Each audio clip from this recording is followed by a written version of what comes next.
Today we are pleased to be joined by Dr. Huda Syyed, who will be speaking to us on hidden harms and women's bodies and perceptions and treatment.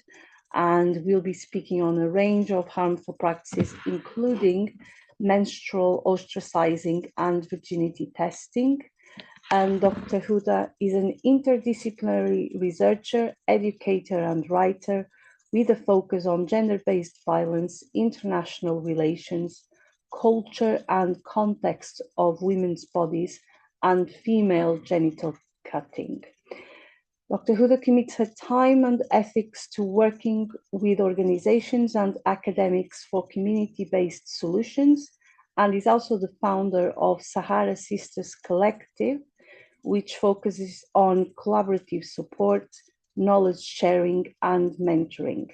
Huda continues to work towards efforts and awareness on female genital cutting in South Asia, and her academic work and advocacy work is grounded in care, context, and community. Welcome, Dr. Huda. The floor is yours, and I understand we will be presenting. Thank you so much. And first off, apologies for the 7-minute delay. My laptop was quite literally not working the Zoom. So I had to borrow my partner's laptop after a lot of hassle. So do I have permission to share my screen?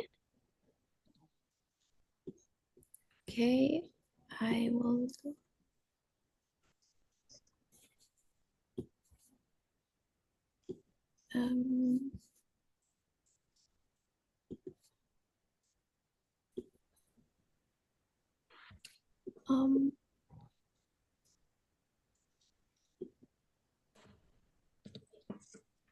Just a moment, please. It needs a password to enter to.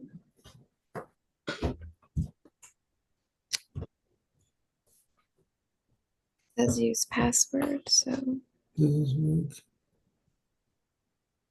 I need to share my screen for that. Okay, can you share it And now? we're live.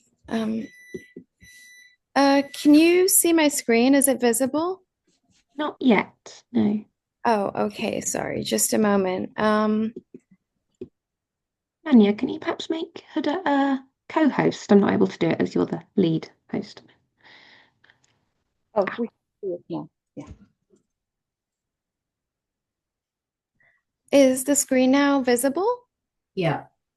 Okay, great. I hope this works. And yeah, it's working. Okay, great. So you can see the entire slide, I hope. We can see your notes. Yeah. Oh, you can see my notes too? Yes. I'll just fix that. Sorry. I did not anticipate this, so my apologies. Great. All right. All right, so I'll just put my notes on the side because there are a few details that I would like to share with everyone in the notes as well. And I also shared a research and resource list too, Yes. Which I hope everyone, anyone who is interested can have a look at it. So hello, everyone, and thank you so much for joining today and bearing with me and all the delays. I'd like to begin by thanking the Sundial Center for inviting me to be a part of this conversation at the Web Cafe series. It is a privilege to share my thoughts. And I come here today as a learner and listener, which is something very important to me because I'm still learning and unlearning many things surrounding cultural practices and customs. I am in the continuous process of learning, and some of it will reflect in my work as well. I value the work done by Sundial Center very deeply, especially in creating spaces for conversations around practices that are difficult. Thank you for the introduction. I'd just like to add a lot of my work focuses on gender-based violence, female genital cutting, and other cultural practices that overlap with political, social, cultural, and religious landscapes. So we will be briefly unpacking why are so many harmful practices tied to women's bodies and why we know them as hidden harms. Just a note to say that we're not seeing the slides at the moment. Oh, they should be showing. My apologies. Oh, this is just, is it visible now? Okay. Okay, great. So this was the first slide, and this will be the second slide. As we can see from the slide, hidden harms can be framed in many different ways, and I'll briefly read out some of the points listed here. Practices that take place in private or domestic spaces, customs that are normalized within families or communities, which is why they might be underreported, sometimes also under-researched. They're framed as protection, morality, shame, honor, purity, religion, or tradition. Please keep in mind that contexts, countries, and cultures, they may vary. So it might not manifest in the same place in one country or community as it might in another. It can also be sustained through notions of shame and silence, and as I mentioned, be underreported and under-researched. Many harmful practices take place in private or domestic spaces, including female genital cutting, including many other practices that we're going to have a look at today. And these frameworks can give practices a sense of legitimacy, even when they cause harm. And we also need to recognize that speaking about these issues can carry real risks for women and girls, which explains why there might be a lot of silence surrounding these practices, why they might be underreported as well. And questioning them might also be met with backlash. So these are some things to be very mindful about. And a few of the references that I've mentioned below, they include the physical and health impacts, psychological or emotional distress, social or communal pressures, and structural inequalities, including long-term effects that compromise women's bodily autonomy and agency as well. We will be having a look at different practices, so I'm going to try my best to cover them in the limited time span with the delay that's happened. Some of these harms are visible. We can see these harms, but some of them might not be visible, and they might be invisibilized through notions of shame and silence, through these ideas of protection, of morality, of shame and honor, purity and tradition. So it is important to keep that in mind, that some harms might be hidden. By paying attention to these nuances, we can work together towards responses that are more culturally informed, contextually sensitive, and community engaged. With that in mind, I will now briefly move on to some of these practices.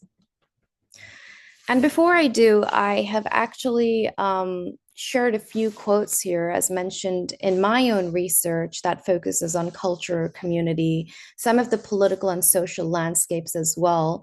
So these are two reflections from my doctoral thesis, and they discussed how women's bodies can be shaped and regulated within specific settings, especially through notions of honor or izzat within the context I was looking at. They can be morally policed and regulated as well.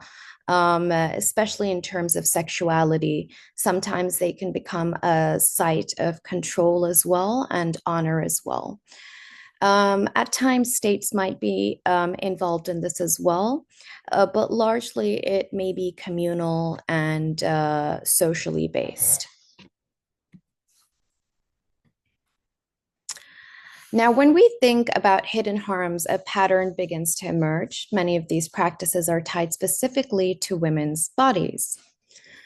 In some societies, women's bodies carry symbolic meaning related to morality, honor, sexuality, as already discussed, or even what we know as family reputation.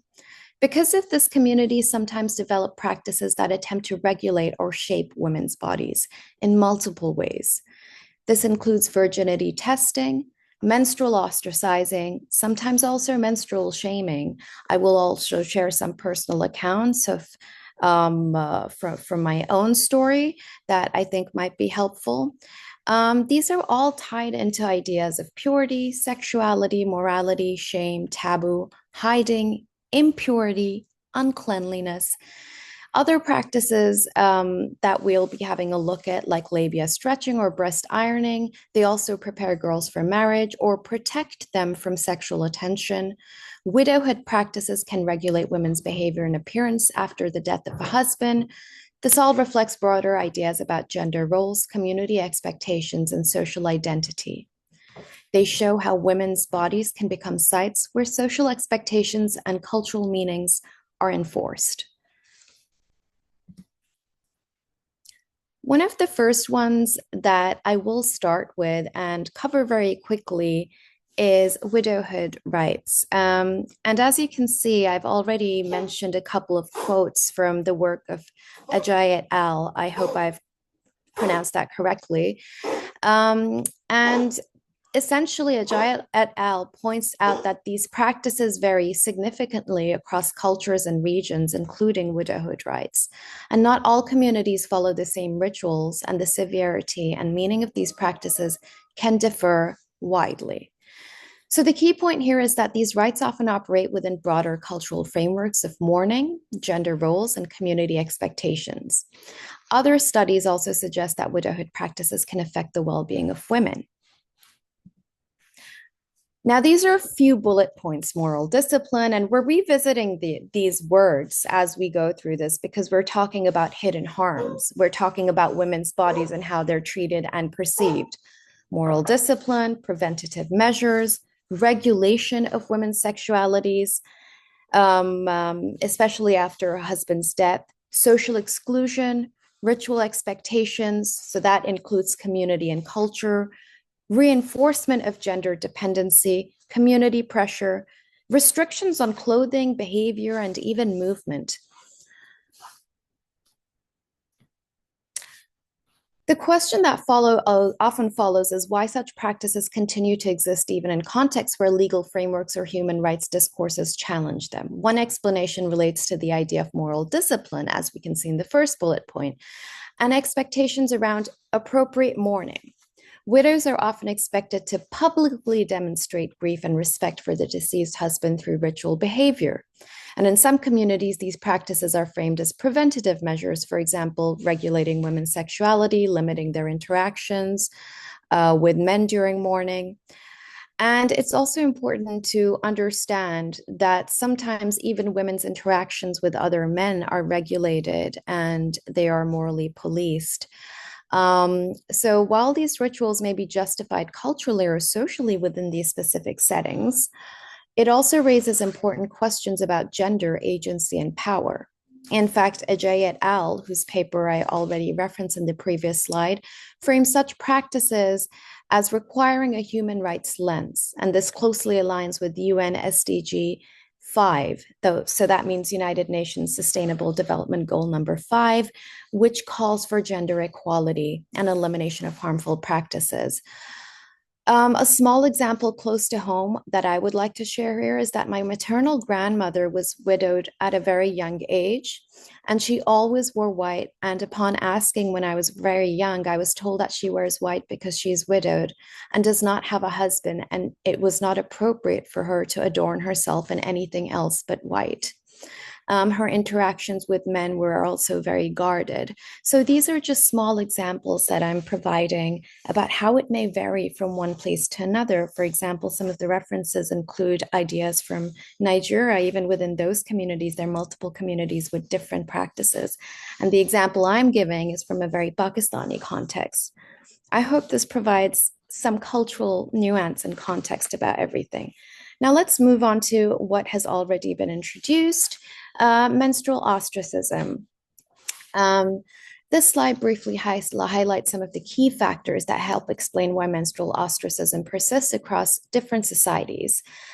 Chadopati in Nepal, and I hope I have pronounced that correctly, is a practice where women are basically isolated and ostracized and sent to huts as well. And this is shaped by a combination of impurity stigma, religio-cultural norms, some perceptions of that, social enforcement, and structural inequality.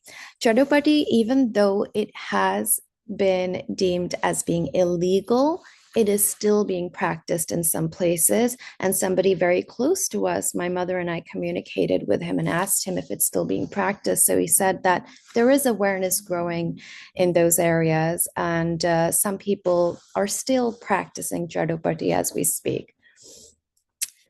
These beliefs can then manifest into social practices that isolate women and girls during menstruation. For example, we talked about Chadopati, the temporary exile of menstruating women and girls to small sheds or huts outside the home. And even though it's outlawed in Nepal, the practice continues in some regions. So in the past, there have been accounts of girls dying in the huts as well. And I have also attached the links. There's a resource list that I did share with the admin team as well, if anyone's interested to have a look at those. And there are various other dangers that young girls and women are exposed to when they are sent to those huts. As expressed in the quotes, this persistence reveals a significant disconnect between public health policy and everyday social realities. Laws alone are often insufficient when deeply embedded cultural communities reinforce the continuation of a practice. Now, before I move on, I do want to say that many communities have multiple problematic practices and that we should not ostracize, shame, or sideline communities for that. We should work together with them with care and compassion and understanding and literacy. In other words, menstrual stigma is not only simply about individual belief, it is sustained through collective social systems and structural conditions. This can also include, as we're talking about Chadopati in Nepal, poverty, limited education, and rural inequalities. Another personal example I'd like to share, not so much about ostracism, but menstrual shaming, especially during the month of Ramadan, is that menstruating women are expected religiously to be exempted from fasting.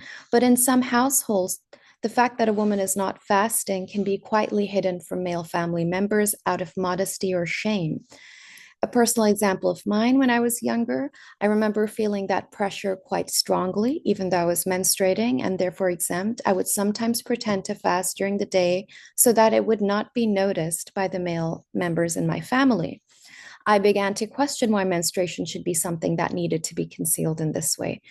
Through conversations with my mother, we slowly started challenging that expectation within our own household, and gradually the culture shifted through communication, through conversation, through care and compassion. And today there is far more openness and awareness about menstruation in my family, and the need to hide it is no longer there. In fact, the women are supported throughout their menstrual cycles. And I share this example to show that norms around menstruation are not fixed. Norms around these practices and these traditions are not fixed. We have the power and the capacity to change them. They are socially constructed and they can change through awareness, dialogue, and generational shifts. And one of these web cafe series that we're having together today. Virginity testing as well. So another example of how women's bodies become sites of moral regulation can be seen in virginity testing. So-called virginity testing refers to a gynecological examination carried out under the belief that it can determine whether a woman or girl has previously had intercourse, sexual intercourse. However, the United Nations has emphasized there is no scientific or clinical basis for such tests, and the appearance of the hymen cannot reliably indicate sexual activity, and this can be found in the references below and in the resource list. Despite this practice has been documented in multiple regions of the world, including Pakistan as well, where I belong, and is sometimes performed by medical practitioners, the police, or community authorities. One form of this examination is the so-called two-finger testing, where a practitioner, and I would like to also provide a trigger warning, which I hope was provided at the start, where a practitioner inserts fingers into the vagina under the assumption that this can determine sexual history. In my own research, I briefly mentioned how this procedure has been used in some contexts during sexual assault investigations. Rather than supporting survivors, it can instead reinforce suspicion toward women's sexuality and their morality. So beyond legal or medical context, the pressure to prove virginity can also appear in everyday life. And in some countries, women may even be asked to obtain virginity certificates before marriage, which illustrates how ideas about honor, purity, and sexuality shape expectations about women's bodies and how they're deeply embedded. Sometimes, because of these pressures, women may undergo hymenoplasty, a surgical attempt to reconstruct the hymen in order to conform to expectations surrounding virginity and honor.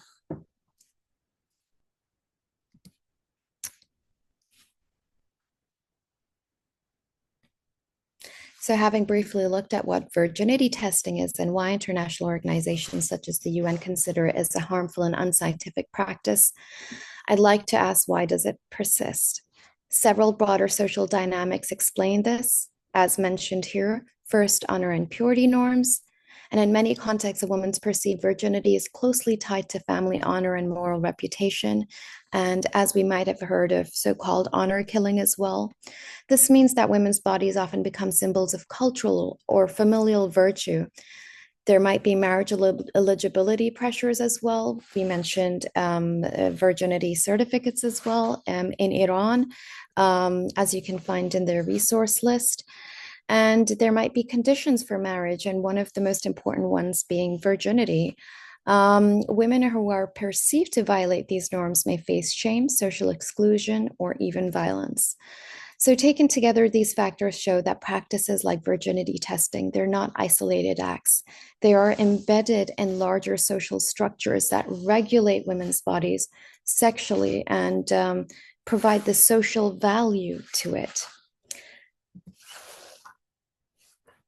Now, I'd also like to briefly touch upon labia stretching and breast ironing, something that I myself am familiarizing myself with these practices. So these are also used to shape girls' and bodies in different contexts. I think labia stretching is less discussed in the work that I've covered, especially when we talk about female genital cutting, or female genital mutilation. It comes in various terminologies, comes in 4 forms, and the World Health Organization has categorized it in these 4 forms. And it seems, according to some of the work that I've read, that labia stretching may fall within type 4. So labia stretching, also referred to as labia minora elongation, it is documented in several countries, in East and Southern Africa as well. As I've already mentioned, we are just talking about these practices in different cultural and country contexts. And this is not meant to homogenize a community or shame a community. So in these parts, girls are often between the ages of 8 to 14 and encouraged to gradually stretch the inner labia over time. And it is typically taught by female relatives such as mothers, aunties, older sisters, and it is framed as a preparation for womanhood, marriage, and sexuality. In some contexts, it is associated with femininity, beauty, or enhancing sexual pleasure for a future partner. But labia stretching can lead to several physical, sexual, and psychosocial harms, including pain, swelling, irritation, and itching. So beyond these physical effects, girls can also face psychological pressures, fear of stigma, social judgment. And in one of the articles, as mentioned here, it falls within type 4 of female genital mutilation. Now, what is type 4 FGM? It includes all other harmful procedures to the female genitalia for non-medical purposes. So labia stretching would fall somewhere within that. It's carried out by female relatives, mothers, grandmothers, and kept within a private family sphere, something that we discussed in the beginning slides. And importantly, many families sort of justify these practices, including breast ironing. So this, as mentioned here, it involves the flattening or the massaging of the breasts, and sometimes it can be done with heated objects and even stones. By grandmothers and by mothers. So basically, female guardians or female figures. This is very similar to female genital cutting as well. which is largely a female-oriented, women-oriented practice. So they justify breast ironing as a protective measure. Why? Because it is believed that delaying breast development will reduce male attention, sexual harassment, early pregnancy, pressure for child marriage, all these different things. So we can already see that these things are attached to family honor. They're attached to notions of harassment, sexuality, this moral regulation, or what I call moral policing in a lot of my work of girls and women's bodies. And even before girls reach womanhood, they are conditioned into these things. Research suggests the practice can lead to significant physical and psychological harms, including burns, tissue damage, pain, scarring, and emotional distress. And breast ironing, therefore, can be seen as a harmful practice across various social contexts. We've already spoken about virginity testing as well, and how within Pakistani context, the two-finger testing has been used, even though in 2018, somewhere around 2018, it was deemed illegal. But within conversations with other women and people who work within that sector, it seems that it's still a practice that does take place. And this can also not only affect how women are socially seen, but also reinforce those problematic notions of purity, of virginity, of family honor. So these are some of the practices that I've tried covering. I hope I did not go over time. And these are some of the references and resources. They're in no particular order. My effort was to follow APA 7, but I wanted everyone to have all the resources that we talked about. And this was a great learning process for me as well. Thank you for your time. And there's some of my work out there as well. If you'd like to have a look on my website or get in touch with me through email, it's been such an honor. Thank you for bearing with me while I was navigating tech glitches. I did not expect this, but thank you so much. And if you'd like for me to go back to the slides, talk about anything, if you want to chat about anything, shall I stop sharing now, Vanya? Okay. Yes, please. Yes. So, thank you, Huda, for your presentation. We're just going to stop recording now to open to the floor.